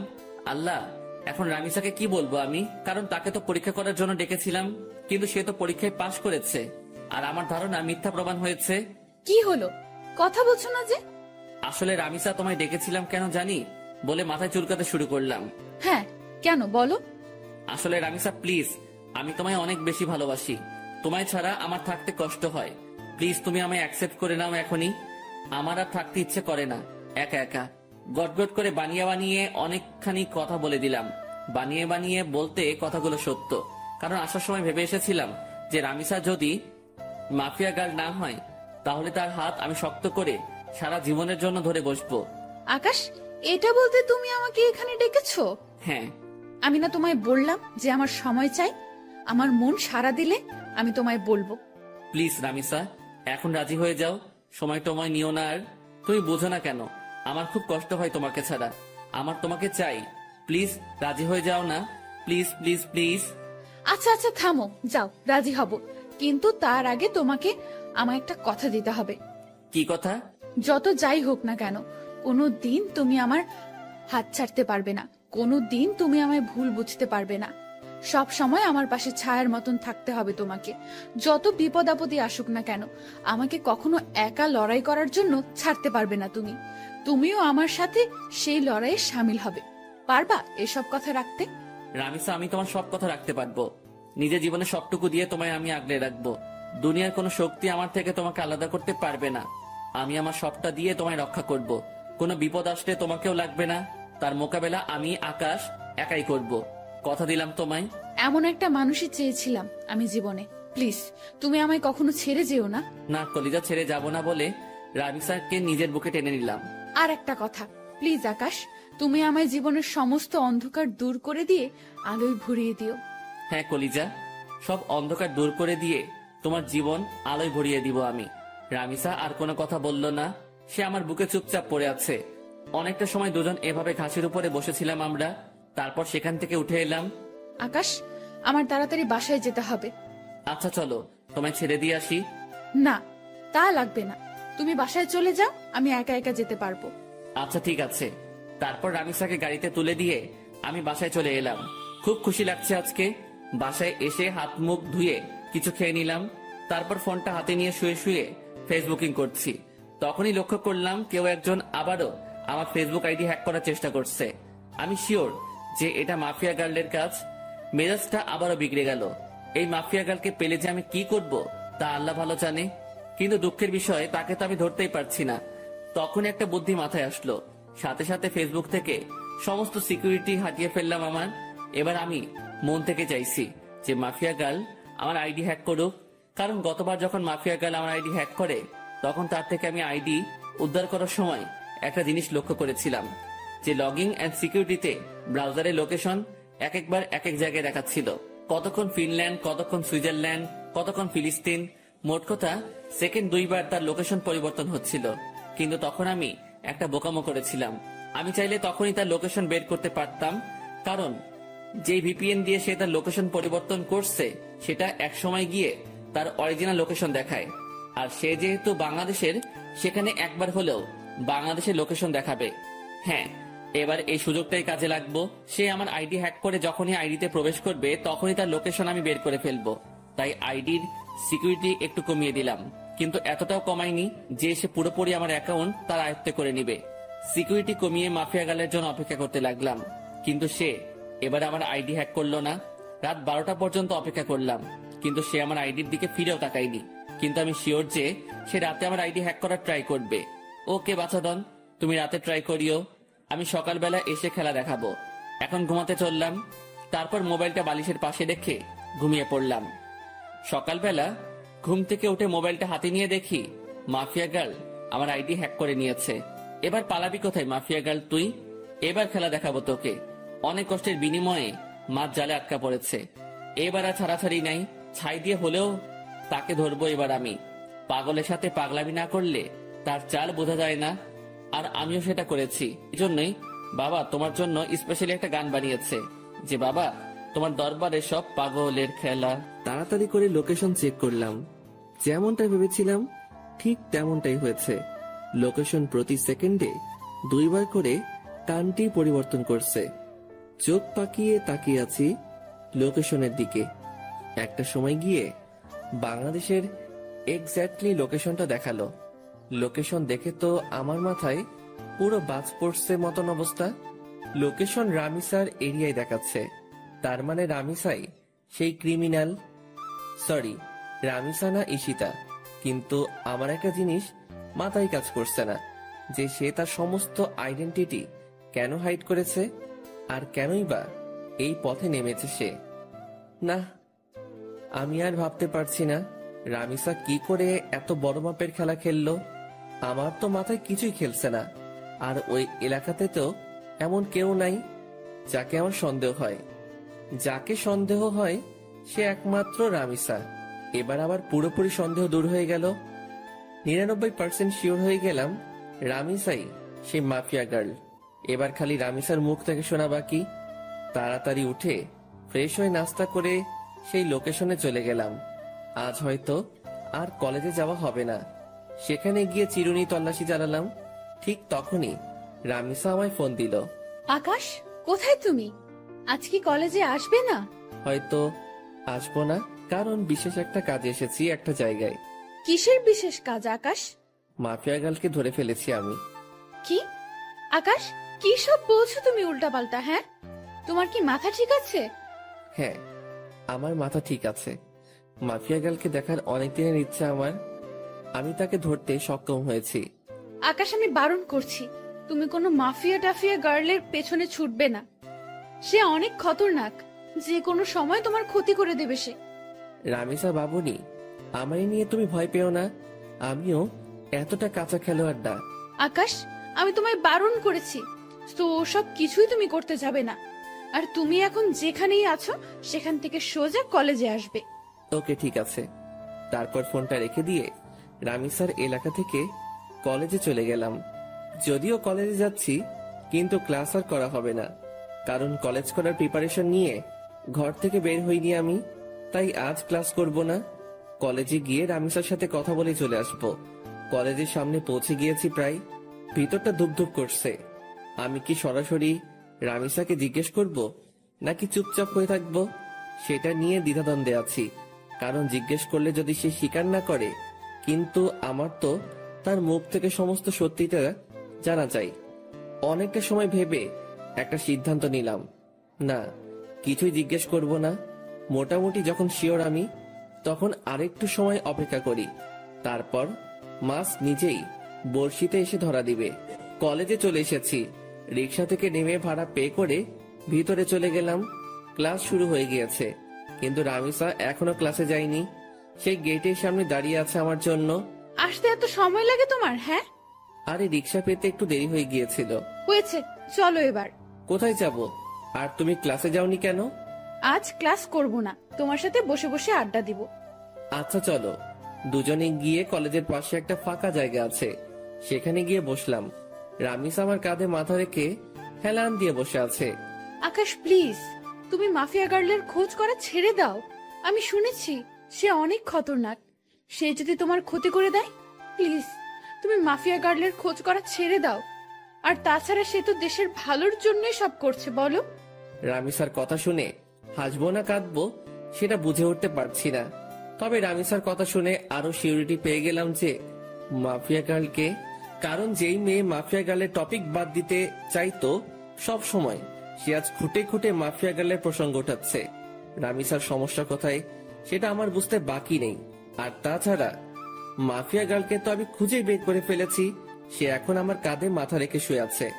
রামিসা হয়তো ভাবছে মাফিয়া গার্লকে, সেটা জানতে এখন আমার বাকি আছে। আমি যে মাফিয়া গার্লকে ধরে ফেলেছি সেটা সে এখনো বুঝতে পারেনি। সে ভেবেছে ফেক কাউকে ধরেছি আমি, না হয়তো তাকেই ধরতাম। আর আমি তখন ইচ্ছে করেই ফোন করে মাফিয়া গার্লের কথা তুলেছি, যাতে করে রামিসা রিয়াকশন করে। আর রামিসা সেটাই করলো। এই আকাশ, কি ভাবছো? হ্যাঁ, আমি তোমায় এতটা সময় কি বললাম? হ্যাঁ শুনছি তো। প্লিজ তুমি মাফিয়া গার্লের খোঁজ করা ছেড়ে দাও। তাকে খোঁজ করতে গেলে তুমিই মারা পড়বে। সে একটা খতরনাক ব্র্যান্ড। রামিসা তুমি টেনশন নিও না, আমি মাফিয়া গার্লের আর খোঁজ করব না। মনে মনে বললাম খোঁজ তো পেয়েই গেছি, আর হাসির রহস্য কি সেটা তো আমি না জানি। এই তো আমার বাবু, তোমাকে। আচ্ছা একটা কথা, তখন যে তুমি আমাকে বললে যে তুমি মাফিয়া গার্লকে ধরে ফেলেছো, তুমি কি সত্যিই ধরেছো তাকে? আরে রামিসা তুমি কি পাগল? হ্যাঁ, মাফিয়া গার্লের মতন খাতারনাক খিলাড়িকে আমি কি করে ধরবো? যেখানে তাকে সারা দেশের প্রশাসন মিলে ধরতে পারিনি, সেখানে তাকে আমি ধরবো? হ্যাঁ, আমি তো মজা করেছি। আকাশ, তুমি না অনেক দুষ্ট হয়ে গেছো। সে আজ নতুন না, আগ থেকেই দুষ্টু আমি। আমার কথা শুনে রামিসা ফিক করে হেসে দিল। রামিসার চেহারার 12টা বেজেছিল এতটা সময়, কিন্তু এখন হুট করেই আমার কথা শুনে তার চেহারায় হাসি রেখা ফুটে উঠেছে। কারণ সে ভেবেছে সত্যি হয়তো মাফিয়া গার্লকে, সেটা আমি জেনে গেছি। কিন্তু এখন আমার কথা শুনে বুঝেছে যে আমি মজা করেছি। তবে সত্যিটা কিন্তু ভিন্ন। মাফিয়া গার্লের তালাশ আমি পেয়ে গেছি। দেখো, আবারও চুপচাপ হয়ে গেছে ছেলেটা। এই তোমার কি হয় হ্যাঁ মাঝে মাঝে? আরে না, তেমন কিছু না। তেমন কিছু না হলেই ভালো। আচ্ছা আকাশ, একটা কথা বলো তো, আমাদের ফিউচার নিয়ে কিছু ভেবেছো তুমি? হ্যাঁ, অনেক কিছু ভেবেছি আমি। পড়ালেখা শেষ হলেই আমরা বিয়ে করে নিব। Love you Akash. Love you too Ishita. এই এই কি বললো তুমি? না না, কিছু না। ঈশিতা নামটা শুনতেই রামিসা চমকে উঠল। সরি রামিসা, আসলে ভুল করে অন্য নাম বের হয়েছে মুখ দিয়ে। ও আচ্ছা, চলো এবার উঠি আমরা, অনেকটা সময় তো বসলাম। হ্যাঁ চলো। তারপর সেখান থেকে উঠে দুজন দুজনের বাসায় চলে এলাম। কিন্তু একটা জিনিস আমার এখনো চোখে বাড়ি খাচ্ছে। যখনই ঈশিতা নামটা বলেছি, তখনই রামিসার চোখ কপালে উঠে গিয়েছিল, আর তার পরক্ষণে সে চলে যাওয়ার জন্য পাড়াপাড়ি শুরু করে দেয়। রামিসার হতাশাগ্রস্ত চেহারায় কিন্তু আমাকে পুরোপুরি ক্লিয়ার করে দেয় তার ভয়ঙ্কর ডার্কনেস সম্পর্কে। কিন্তু আমি এখন কোনো ধরনের হাঙ্গামাই করব না, কারণ আমি আরো ভালো করে জাস্টিফাই করব রামিসার সম্পর্কে, কেন সে এই পথে নেমেছে আর কি বা তার উদ্দেশ্য। সাথে সাথে নিলয়কে ফোন দিলাম। নিলয়, আমি কি বলি মন দিয়ে শোন। হ্যাঁ ভাই বলেন। শোন, আমি মাফিয়া গার্লকে ধরে ফেলেছি। কি ভাই, আপনি সত্যি ধরে ফেলেছেন? হ্যাঁ, আমি মাফিয়া গার্লকে ধরে ফেলেছি, তাই তোকে ফোন দিয়েছি। শোন, তোকে একটা কাজ করতে হবে এখন। কি কাজ ভাই? মাফিয়া গার্লের কিছু ডিটেলস তোকে আমি দিচ্ছি, তুই সেই অনুযায়ী তার সম্পর্কে তালাশ করে বের করবি যে সে কেন এই পথে নেমেছে। আচ্ছা ভাই।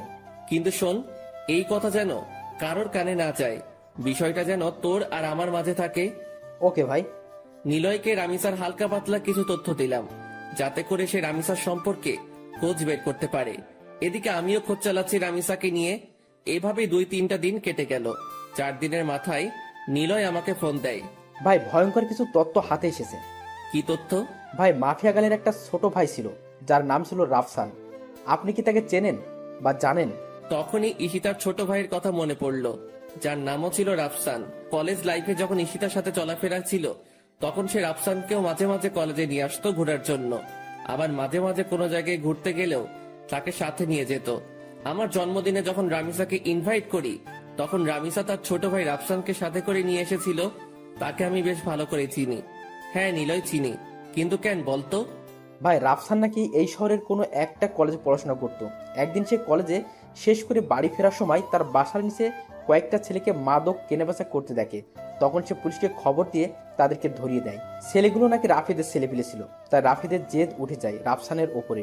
তাই সে থানার ওসিকে টাকা খাটিয়ে উল্টো মাদক দ্রব্য দিয়ে রাফসানকে ধরিয়ে দেয়। শুধু তাই নয়, রাফসানকে পুরো গুম করে ফেলার জন্য কন্টাক্ট হয় ওসির সাথে। ওসি তাই করে, সে রাফসানকে জঙ্গলে নিয়ে গিয়ে ব্রাশ ফায়ার করে মেরে ফেলে। আর মাফিয়া গাল যেই ওসিকে মারে বিভৎসভাবে, ওই ওসি সেই ওসি যে রাফসানাকে মেরেছিল। মাফিয়া গাল হয়তো তার ভাইয়ের প্রতিশোধ নেওয়ার জন্য এমন পন্থা অবলম্বন করেছে। নিলয়ের কথা শুনে বুকের ভিতর দাউ দাউ করে আগুন জ্বলতে শুরু করলো। তাহলে তো মাফিয়া গার্ল যা করছে সবটাই ঠিক করছে। আচ্ছা ঠিক আছে নিলয়, এবার ফোন রাখলাম। ফোনটা রেখে দিয়ে চুপচাপ বসে আছি। মাথার রক পুরো চটে গেছে নিলয়ের কথা শুনে। না, আজকের পর রামিসাকে আমি আড়াল থেকে পুরোপুরি সাপোর্ট করব। কারণ ভাই মরেছে, সেই কষ্ট তারই হয়েছে, কেউ তার কষ্টের ভাগ নেয়নি। তাই তো সে এমন ভয়ঙ্কর রূপ ধারণ করেছে। রামিসা, তুমি যা করেছো একদম ঠিকই করেছো। আজকের পর আমি আকাশ বেঁচে থাকতে দেখব তোমার গায়ে কে হাত দেয়। সব কয়টার হাত আমি শরীর থেকে আলাদা করে ফেলবো। গা পুরো শিরশির করে কাঁপছে। না, গিয়ে গোসল করে আসি। তাড়াতাড়ি ওয়াশরুমে ঢুকে পড়লাম। অনেকটা সময় পর গোসলখানা থেকে বের হলাম। মাথায় ইচ্ছে মতন পানি ঢেলেছি, কারণ রক্ত চটে গিয়েছিল মাথায়। তাই নিজেকে শান্ত করেছি। ফ্রেশ হয়ে এসে খেয়ে নিলাম। খেয়ে দিয়ে টিভিটা চালিয়ে দিলাম। শুয়ে শুয়ে টিভি দেখছি। তখনই একটা নিউজ চোখের সামনে ভেসে উঠল। ডিবি পুলিশের প্রধান জিডি সে মাফিয়া গাল সম্পর্কে বক্তব্য দিচ্ছে। মাফিয়া গালের কোডিং দিয়ে আমরা তার তথ্য বের করে নিয়েছি। আগামী 24 ঘন্টার মধ্যে আমরা তাকে ধরে এনে হাজতে ভরবো। নিউজটা শুনে ভিতরে ছ্যাদ করে উঠল। কি, তোরা 24 ঘন্টার মধ্যে মাফিয়া গালকে ধরবি? আমি আকাশ বেঁচে থাকলে দেখবো তোরা কি করে মাফিয়া গালকে গ্রেপ্তার করিস। সাথে সাথে টিভি অফ করে দিয়ে রামিসাকে ফোন দিলাম। সে ফোন রিসিভ করলো না। বেশ অনেক কয়বার ফোন দিয়েছি, কিন্তু সে রিসিভ করেনি। এইভাবে রাত হয়ে গেল। পরে সে নিজেই আমায় ফোন দিল। আকাশ, সরি, আসলে অনেকটা ঝামেলার মধ্যে আছি। প্লিজ তুমি কিছু মনে করিও না। কাল কলেজে আসলে কথা হবে। আচ্ছা ঠিক আছে, সাবধানে থেকো। আমি কথা শেষ করার আগেই রামিসা ফোনটা কেটে দিল। রামিসার আচরণে খুব টেনশন হচ্ছে। হয়তোবা সেও এই নিউজটা দেখেছে, তাই সে এমন ভয়ে আছে। না হলে হয়তোবা অন্য কোনো ঝামেলা হয়েছে। ধ্যাত, মাথায় কিছুই কাজ করছে না। কখন যে সকাল হবে সেই অপেক্ষায় আছি। কোনোভাবে রাতটা পার করে দিলাম। সকালে কলেজে গিয়ে দেখি রামিসা আগ থেকে কলেজে এসে পড়েছে। তাকে দেখে খুব চিন্তিত লাগছে। রামিসা, তুমি কি কোনো কিছু নিয়ে চিন্তিত? না না, আমি কিছু নিয়েই চিন্তিত না। প্লিজ তুমি ক্লাসরুমে চলো, আমার এখানে দাঁড়িয়ে থাকতে খুব ভয় হচ্ছে। আরে পাগল, কিসের ভয়? হ্যাঁ প্লিজ তুমি ক্লাসের ভিতরে চলো না। আচ্ছা বাবুন, চলো। ক্লাসরুমের ভিতরে আসলাম রামিসাকে নিয়ে। সে হুট করে আমায় জড়িয়ে ধরে কান্না শুরু করে দিল। ওকে কিছু বলতে যাব, ঠিক সেই সময় হট্টগোলের আওয়াজ কানে ভেসে আসলো। সাথে সাথে জানালা দিয়ে বাহিরে কি হয়েছে দেখার চেষ্টা করলাম। বাহিরে দেখেই তো চোখ পুরো কপালে উঠে গেল। বাহিরে 20-25টা পুলিশের গাড়ি। গাড়ি থেকে নেমে সবাই বন্দুক হাতে একদিকেই এগিয়ে আসছে। আস্তে আস্তে রামিসার খোঁজ করছে পুলিশগুলো। সবাই আমাদের ক্লাসরুমের দিকে আঙুল দেখিয়ে দিল। রামিসা, তুমি কোনো ভয় পেও না, আমি আছি। আকাশ, ওরা আমায় নিয়ে যাবে। ওরা আমায় আর কোনোদিন তোমার সাথে দেখা করতে দেবে না। ওরা আমায় থানায় নিয়ে গিয়ে মেরে ফেলবে। রামিসা, কেউ তোমার কিচ্ছু করতে পারবে না, তুমি প্লিজ শান্ত হও। আকাশ প্লিজ, তুমি আমায় ক্ষমা করে দাও। আমি হয়তো তোমার সাথে জীবনের শেষ সময় অবধি পার করতে পারবো না। রামিসা, চুপ হতে বলেছি ধমক দিয়ে। চলো তুমি আমার সাথে বাহিরে, দেখি তোমার গায়ে কে হাত দেয়। তারপর রামিসাকে নিয়ে বাহিরে চলে গেলাম। সবাই তাকিয়ে তাকিয়ে দৃশ্য দেখছে। পুরো কলেজ হতভম্ব হয়ে আছে এতগুলো পুলিশ দেখে। পুলিশ রামিসাকে দেখে ওকে গ্রেফতার করতে ছুটে আসে। এই তোরা কেউ আমার রামিসার গায়ে হাত দিবি না। তখনই পুলিশের অফিসার একজন বলে ওঠে, কি তোরও শ্বশুর বাড়ি যাওয়ার ইচ্ছে হচ্ছে মনে হয়? এই অফিসার, আমার শ্বশুর বাড়ি যাওয়ার ইচ্ছে নেই, বরং তোর মরার পাকনা গজিয়েছে। সাহস থাকলে ওর গায়ে হাত দিয়ে দেখা। আমার মুখে ধারালো কথা শুনে সমস্ত পুলিশ আমার দিকে গুলি তাক করে ধরে। বেটা, দেখি খুব বড় বড় কথা বলছিস। শোন, বেশি উড়াউড়ি ভালো না। আমি যদি একবার বলি তাহলে সবাই গুলির বুলেটগুলো তোর পেটের মধ্যে পুড়ে দিবে আর তুই ঝাঁঝরা হয়ে যাবি। হাসালি রে ভাই, এই ঘুষখোরের বাচ্চা, কান খুলে শুনে রাখ। এখানে তো কিছু সংখ্যক পুলিশ মাত্র, তোরা সারা শহরের সবকটা পুলিশ মিলেও যদি একত্রে হয়ে আসিস, তাও তোরা এই আকাশের বালো ফালাইতে পারবি না। কারণ তোদের সামনে যে দাঁড়িয়ে আছে সে সাদা সিধা একটা ছেলে আকাশ, কিন্তু তার ভিতরে ভয়ঙ্কর যেই হায়নাটা লুকিয়ে আছে তার নাম হচ্ছে আগুন। আকাশের মুখে আগুন নামটা শুনে পুলিশের অফিসার ভয়ে কয়েক কদম পিছনে চলে যায়। আর আকাশের পাশে যে পুলিশগুলা ছিল তারা দৌড়ে আকাশের পাশ থেকে সরে যায়। সবাই যেন কোন এক ভয়ঙ্কর হায়নার সামনে পড়ে গেছে, যার রক্তের নেশা একবার উঠলেই পুরো দুনিয়াদারি শ্মশানঘাট বানিয়ে ফেলবে। এই ঘুষখোরের বাচ্চা, কান খুলে শুনে রাখ। এখানে তো কিছু সংখ্যক পুলিশ মাত্র, তোরা সারা শহরের সব কয়টা পুলিশ মিলেও যদি একত্রে হয়ে আসিস, তাও তোরা এই আকাশের বালু ফালাইতে পারবি না। কারণ তোদের সামনে যে দাঁড়িয়ে আছে সে সাদাসিধা একটা ছেলে আকাশ, কিন্তু তার ভিতরে ভয়ঙ্কর যেই হায়নাটা লুকিয়ে আছে তার নাম হচ্ছে আগুন। আকাশের মুখে আগুন নামটা শুনে পুলিশের অফিসার ভয় কয়েক কদম পিছনে চলে যায়। আর আকাশের পাশে যে পুলিশগুলো ছিল তারা দৌড়ে আকাশের পাশ থেকে সরে যায়। সবাই যেন কোনো এক ভয়ঙ্কর হায়নার সামনে পড়ে গেছে, যার রক্তের নেশা একবার উঠলেই পুরো দুনিয়াদারি শ্মশানঘাট বানিয়ে ফেলবে। পুলিশের অফিসার কাঁপতে কাঁপতে আকাশকে জিজ্ঞেস করে, আপনি যে আগুন, তার প্রমাণ কি? আপনি তো আমাদের ভয় দেখাতে পারেন। শোন, আমি আগুনের নাম ব্যবহার করে তোদেরকে ভয় দেখাবে এমন কোন বাপের বেটা এখনো পয়দা হয় নাই। আর নকল নাম ব্যবহার করা তো দূরের কথা। আর তোদের যদি বিশ্বাস না হয় তোদের একটা ডেমো দেখাচ্ছি।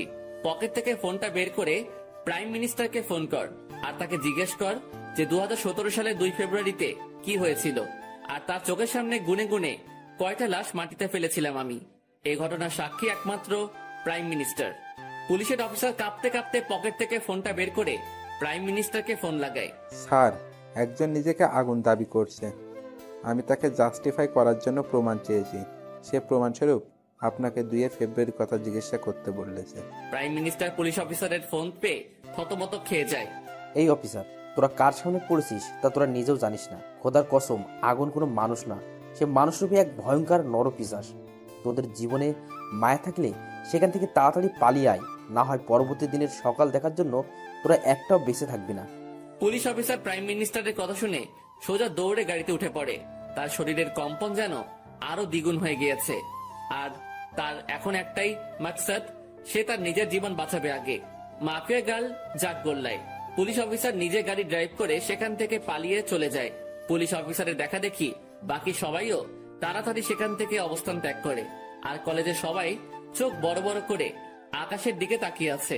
তাদের যেন বিশ্বাসই হচ্ছে না যে তারা আগুনকে নিজের স্বচক্ষে দেখছে। রামিসাও পুরোপুরি অবাক। এই, তোমরা সবাই দাঁড়িয়ে দাঁড়িয়ে কি দেখছো? হ্যাঁ, যাও যে যার ক্লাসে যাও।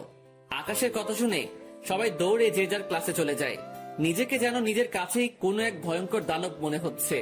আজ বহু বছর পর আগুন নামটা নিজের সাথে যুক্ত করলাম আবার। এদিকে রামিসা আমার পাশে দাঁড়িয়ে থরথর করে কাঁপছে আর কান্না করছে। রামিসাকে এক টান দিয়ে নিজের বুকের মধ্যে নিয়ে নিলাম। এই পাগলি বউ আমার, কান্না করে না। আমি আকাশ থাকতে তোমার গায়ে কে হাত দিবে? হ্যাঁ, বলেছিলাম না তোমার বিপদে আমি আকাশ একা দাঁড়ালেই যথেষ্ট, তোমার নিজেরও টেনশন করতে হবে না তা নিয়ে। আকাশের কথা শুনে রামিসা আরো শক্ত করে আকাশকে জড়িয়ে ধরে আর পাগলের মতন চুমু খেতে থাকে। আকাশের বুকে চুমু খাচ্ছে আর পাগলের মতন কান্না করছে রামিসা। সে যেন নিজেকে আর কোনোভাবেই কন্ট্রোল করতে পারছে না। চোখের পানি নাকের পানি দিয়ে আকাশের বুক পুরো ভিজিয়ে ফেলেছে। আকাশ প্লিজ, তুমি আমায় কখনো ছেড়ে যেও না। আমি তোমাকে কখনো হারাতে চাই না। এমনিতেও আমি আমার কলিজার ভাইটাকে হারিয়েছি। না বাবুন, কোথাও যাব না তোমায় ছেড়ে। আমি সব সময় তোমার সাথে আছি। হয়েছে, এবার কান্না অফ করো। আকাশের কথা শুনে রামিসা কান্না অফ করে দেয়, কিন্তু ফোপানি কোনোভাবে বন্ধ হয় না তার। পাগলি বউ আমার বলে রামিসাকে কোলে উঠিয়ে নিলাম। তারপর ক্লাসরুমে চলে গেলাম। ক্লাসরুমের সবাই আমাদের দিকে করুণ দৃষ্টিতে তাকিয়ে আছে। মনে হচ্ছে যেন আমার কাছে তারা নিজের প্রাণ ভিক্ষা চাইছে। আরে ভাই, আজব তো। আমি মনে হয় মানুষ পেলে খুন করি, তারা এমন ভয় পাচ্ছে কেন আমাকে? পাশ থেকে একজন বলে ওঠে, ভাই প্লিজ আমাদের কোনো ক্ষতি করিয়েন না, আমরা আপনার কাছে হাত জোর করছি। আরে তোমরা কি শুরু করছো? হ্যাঁ, আমিও তোমাদের মতন মানুষ, আমি কোনো নরপশু না। তবে হ্যাঁ, বদ লেভেলের মানুষদের জন্য তাদের বাপ আমি, কিন্তু ভালোর কোনো ক্ষতি আমি আজ পর্যন্ত করিনি, আর করবো না। সো ভয়ের কিছু নেই। ধন্যবাদ আগুন ভাই। আচ্ছা তোমরা প্লিজ একটু ক্লাসরুম থেকে বেরিয়ে যাও, আমার রামিসার সাথে কিছু কথা আছে। সবাই আমার কথা মতন ক্লাসরুম থেকে বেরিয়ে যায়। আমি রামিসাকে কোল থেকে নামিয়ে দেই। এই পাগলি, এখনো ভয় আছো তুমি? হ্যাঁ, অনেক ভয় আছে, কারণ তুমি তো জেনেই গেছো যে আমি মাফিয়া গার্ল। সো তুমি যদি আমার উপরে কোনো রাগ ছাড়ো। আমার মাথা খারাপ?